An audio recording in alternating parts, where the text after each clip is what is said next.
Na wakulima katika kaunti ya Meru wana kila sababu ya kutabasamu. Hii ni baada ya kupata mavuno maridhawa kutokana na kilimo cha njugu karanga. Na kama anavyoarifu Clement Masombo, wakulima hao pia wamepata mafunzo ya jinsi ya kuimarisha kilimo chao na kupata mazao mengi ikilinganishwa na hapo awali.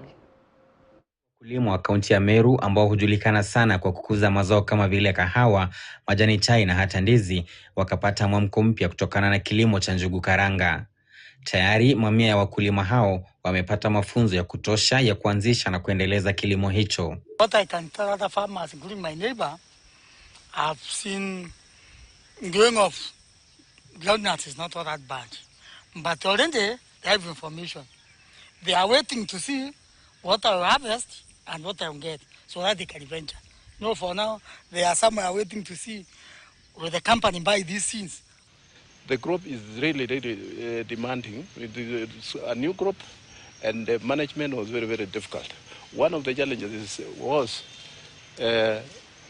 farmers were not able to thresh their seeds because one of the things, it takes a lot of time. Threshing seeds may even take you up to thresh just a kilo, may take you the whole day.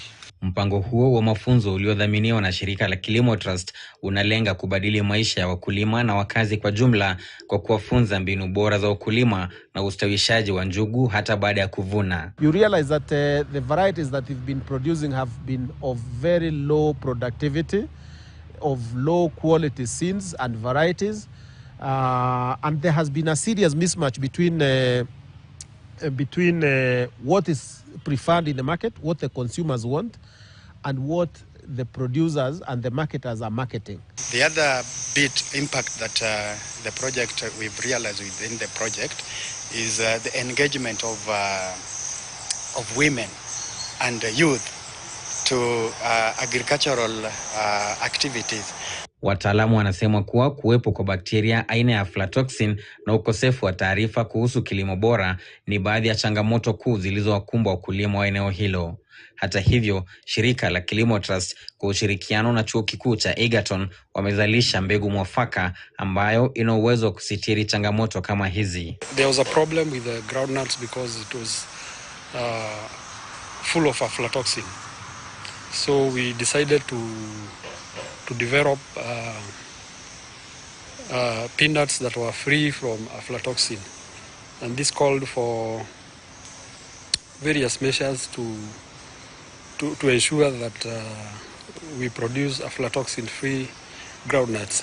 The aflatoxin in this region was so much high, but then within the partnership and then the interventions of this partnership, the aflatoxin levels that now is below 10%. In fact, around 2%.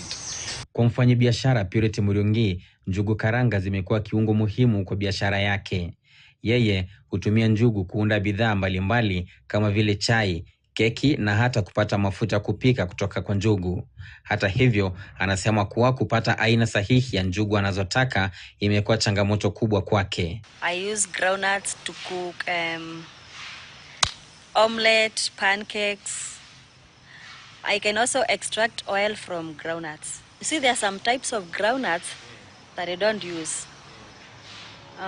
Okay, I don't mean that there are some groundnuts that you cannot use, but I prefer the big grained groundnuts. Wakulima waliotangulia kupata mafunzo ya mbinu bora za kilimo cha njugu wanaeleza safari yao na jinsi maisha yao yalivyoimarika baada ya kuanza kukuza na kuzalisha njugu karanga.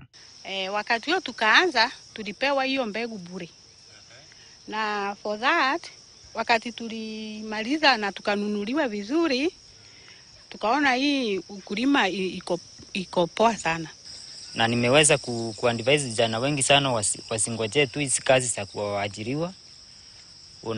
Unafikiria vile unaweza fanya kitu in the community, na kupitia kitu unafanya unajisaidia. Clement Masombo, KTN News, kaunti ya Meru. Na bila shaka mtazamaji, ni hayo tu tuliokuwa nayo kutoka meza yetu yanayojiri. Mimi ni Cecilia wa Kesho Mathuva, nitakuwa narejea na mengi zaidi mwendo wa saa 6. Asubuhi njema.